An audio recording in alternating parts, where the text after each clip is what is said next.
Break के बाद एक बार फिर न्यूज नाइट में आप सभी का स्वागत है और खबर संदेश खाली से, जहां महिलाएं अब भी सुरक्षित नहीं हैं। कहा जा रहा है कि टीएमसी के कार्यकर्ता अब शाहजहां शेख के अत्याचारों के विरोध में प्रदर्शन करने वाली महिलाओं को ढूंढने के लिए घर घर जा रहे हैं। देखिए ये रिपोर्ट। सियासी आरोपों प्रत्यारोपों के बीच पश्चिम बंगाल का संदेश खाली सुलग रहा है। तृणमूल कांग्रेस के स्थानीय नेता शाहजहां शेख और उसके समर्थकों पर जमीन हड़पने और यौन उत्पीड़न करने के विरोध में आवाज उठाने वाली और प्रदर्शन करने वाली महिलाएं और स्थानीय ग्रामीण अब मुश्किल में हैं। संदेश खाली में अब बाहरी लोगों का प्रवेश वर्जित है।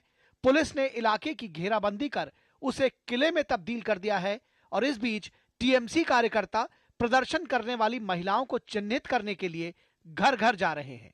वहीं इस मुद्दे पर बीजेपी नेता शुवेंदु अधिकारी की याचिका पर कलकत्ता हाईकोर्ट सोमवार को फिर सुनवाई करेगा। याचिका में संदेश खाली पहुंचने की कोशिश कर रहे टीएमसी के अलावा अन्य राजनीतिक कार्यकर्ताओं पर पुलिस और प्रशासन के लगातार उत्पीड़न पर अदालत से हस्तक्षेप की मांग की गई है।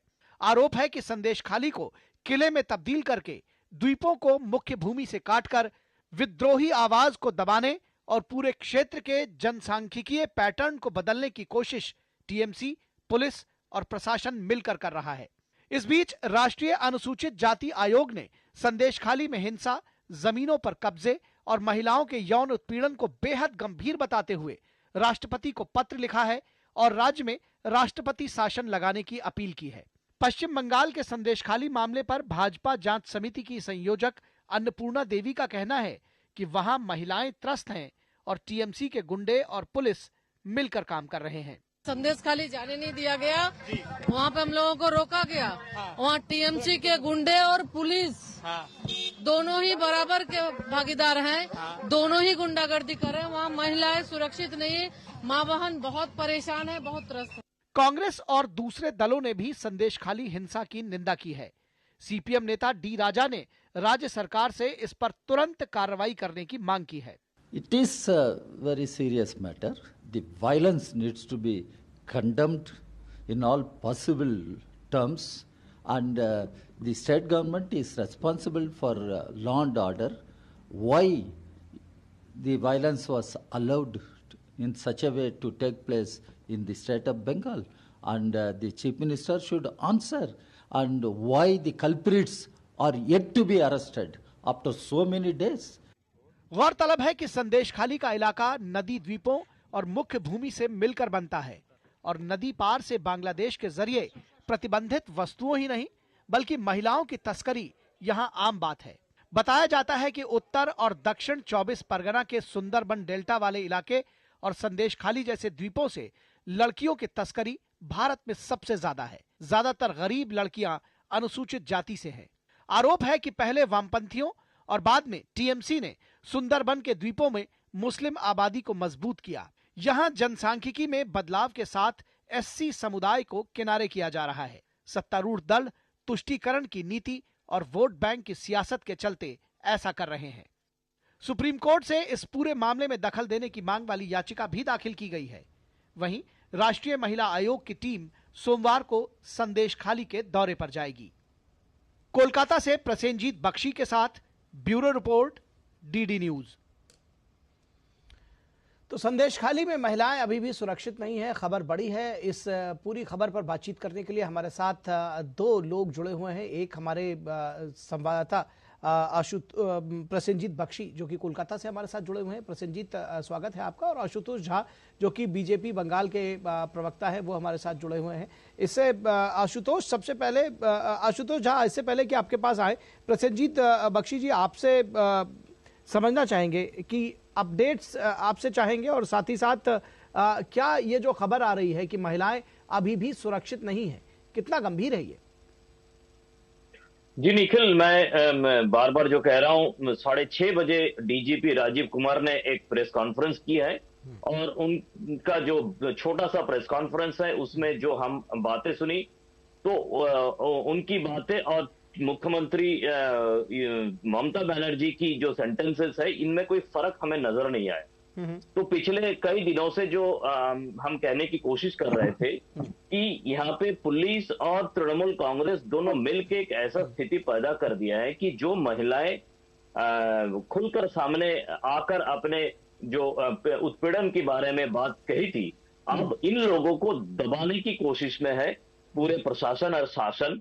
इन लोगों को माने ऐसा कहला जा रहा है कि आप जो आरोप लगाया है उस आरोप का सबूत क्या है।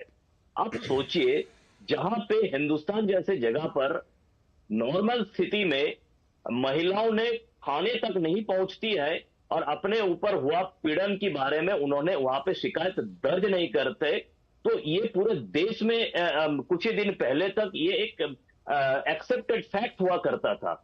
यहाँ पे डीजीपी का कहना है कि अब सोशल मीडिया की जमाना है, तो इसके बावजूद भी 6 फरवरी की पहले हम लोगों को क्यों नहीं कैसे पता चला। तो मतलब उन्होंने, डीजीपी ने पत्रकारों को एक तरह से चैलेंज किया है कि आप जिन महिलाओं को दिखाया, आप जिस बातों को पूरे दुनिया के सामने लाए, उसमें सच्चाई कितना है, आप एविडेंस लेके आओ। डीजीपी का कहना है पत्रकारों को, आप एविडेंस लेके आओ, ये हमारा काम है अभी एविडेंस लेके पहुंचना। तो मतलब उनका ये कहना है, जो तृणमूल कांग्रेस की तरफ से, ममता बनर्जी की तरफ से बार बार पिछले कई दिनों से बताने की कोशिश किया जा रहा था, इसके ऊपर मोहर लगा दिया डीजीपी राजीव कुमार ने कि ये जो महिलाएं हैं ये झूठ बोली है, ये पत्रकारों की एक बनावटी खेला है। और अगर तो आप सोच समझ लीजिए, अगर चीफ मिनिस्टर का बयान ऐसी है, अगर डीजीपी का बयान ऐसी है, और जिस जगह को एक किले की हिसाब से तब्दील कर दिया गया, वहां पे महिला कैसे अपने आप को सुरक्षित महसूस कर सकती है, ये तो जाहिर सा सवाल है निखिल जो आप पूछ रहे हैं। जी जी, निश्चित तौर पर, और ये महिलाओं का अपमान भी है। आशुतोष झा जी, आपसे समझना चाहेंगे, ये जिस तरह का बयान अभी प्रसेनजीत बता रहे हैं कि डीजीपी दे रहे हैं कि महिलाओं को तैयार किया गया, उनसे इस तरह के स्टेटमेंट्स लिए गए, ये तो महिलाओं का अत्याचार की मारी है वो, और उनके ऊपर इस तरह के स्टेटमेंट्स देना ये तो अत्याचार से बढ़कर है कहीं। किस तरह से इस संघर्ष को आगे बढ़ाएंगे आप लोग? नमस्कार निखिल जी, देखिए यह कोई प्रथम बार नहीं है जब पूर्वाग्रह से ग्रसित बयान यहाँ की मुख्यमंत्री अथवा प्रशासन दे रही है। यदि आप बीरभूम में पिछले कुछ सालों में हुए घटनाओं को देखे, बम विस्फोटों को, तो तृणमूल कांग्रेस के नेता कह देते थे कि देखना होगा टीबी विस्फोट हुआ है नहीं। आप 2 साल पहले चलिए, जो हांस खाली में रेप हुआ था, एक नाबालिग पीड़िता के साथ रेप हुआ था, उसमें मुख्यमंत्री ने सामने आकर कहा था कि देखते हुए लव एंगल अच्छे कि ना, यानी कि देखना होगा आशिकी का चक्कर है कि नहीं।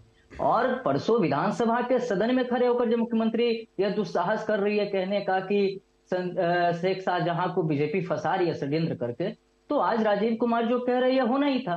लेकिन सबसे बड़ी बात है निखिल जी, देखना होगा क्रोनोलॉजी कि आज वहां की महिलाएं तब कह रही है सामने आकर जब शेख शाहजहां वहां से चूहे की तरह फरार हुआ है। जब तक शेख शाहजहां का वहां पर एक छत्र राज चल रहा था, जब पुलिस प्रशासन के पास जाने से यह कहा जाता था कि अपना रगी आगे शेख शाहजहां के बोले या सुन, आप लोग जाके शेख शाहजहां शिबू हाजरा को बोलकर आओ, तो स्वाभाविक सी बात है कि राजीव कुमार वो कहेंगे। और जो अब तक भाजपा कहते आ रही थी कि यहाँ की पुलिस प्रशासन शेख शाहजहां के विरुद्ध कोई काम नहीं करने वाली है, कोई एक्शन नहीं लेने वाली है, उसी पर परसों मुख्यमंत्री ने और आज राज्य के डीजीपी ने ठप्पा लगा दिया है। लेकिन यहाँ के प्रमुख विपक्षी दल होने के नाते भारतीय जनता पार्टी इस आंदोलन को थमने नहीं देगी।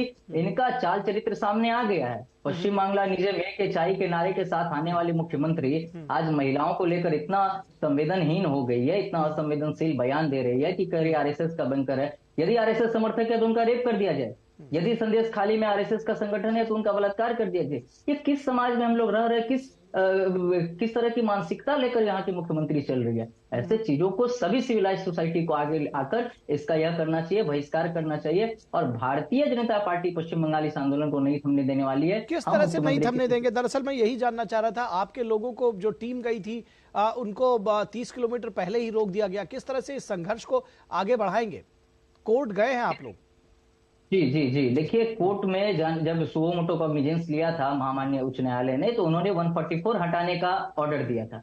उसके बाद बड़ा ही कूटनीतिक तरीके से यहाँ की जो दलदास पुलिस है, ममता बनर्जी के इशारे पर अलग अलग 19 लोकेशनों में 144 लगा दी। जो एंटर पॉइंट है संदेश खाली के, वहां 144 लगाकर कह रहे हैं कि यदि वहां पर 144 नहीं भी है तो एंट्री पॉइंट पर 144 है। लेकिन इसके विरुद्ध भी शुभेंदु अधिकारी ने, हमारे जो विपक्षी दल के नेता, वो हाईकोर्ट में मामला दायर किए हैं और आने वाले वीक के शायद सोमवार को उसकी सुनवाई भी है।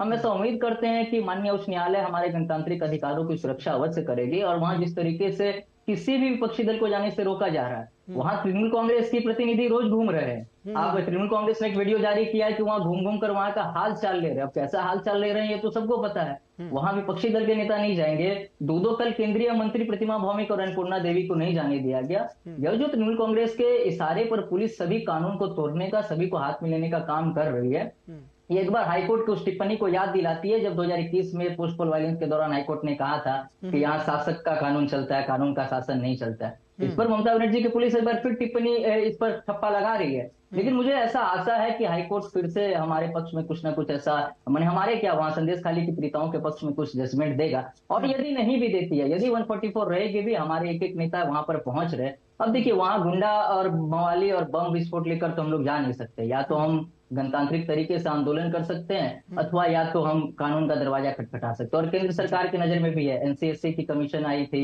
वुमेन कमीशन इस पर नजर बनाई हुई है, आज चाइल्ड कमीशन भी वहां पर आई है। सभी अपना रिपोर्ट दे रहे केंद्र सरकार को। हम उम्मीद करते हैं कि केंद्र सरकार यहाँ मजबूती से हस्तक्षेप करते हुए इस मामले में ये करेंगे। लेकिन प्रमुख विपक्षी दल के होने से भाजपा लोकतांत्रिक तरीके से इस लड़ाई को लड़ेगी। जी जी जी जी निश्चित तौर पर प्रसेनजीत बख्शी, चलते चलते आपसे एक बात ये समझना चाहेंगे कि जो आम लोग हैं, संदेश खाली और ये सुंदरबन का जो इलाका है, उसके अलावा जो राज्य के बाकी जगहों पर आम लोगों का क्या रिएक्शन है इस तरह की घटना पर?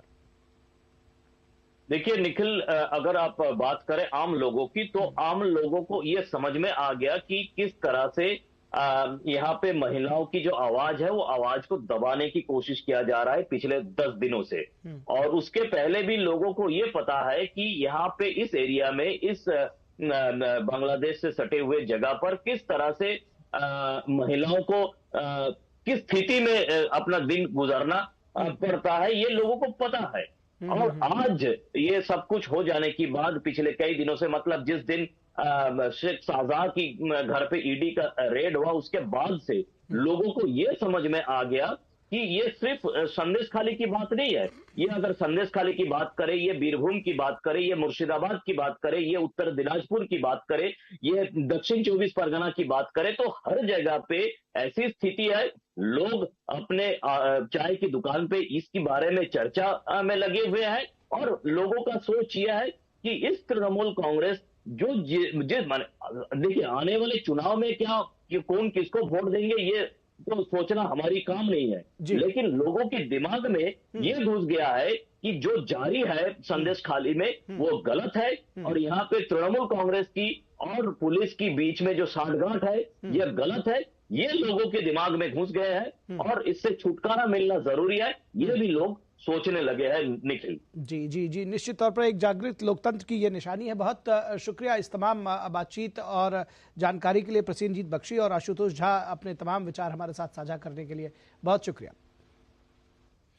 और रुकेंगे एक छोटे से ब्रेक के लिए। ब्रेक के बाद जब वापस लौटेंगे तो आपको बताएंगे कि कर्नाटक की सियासत में आखिर क्या कुछ हो रहा है और क्यों बीजेपी कर रही है बजट का विरोध।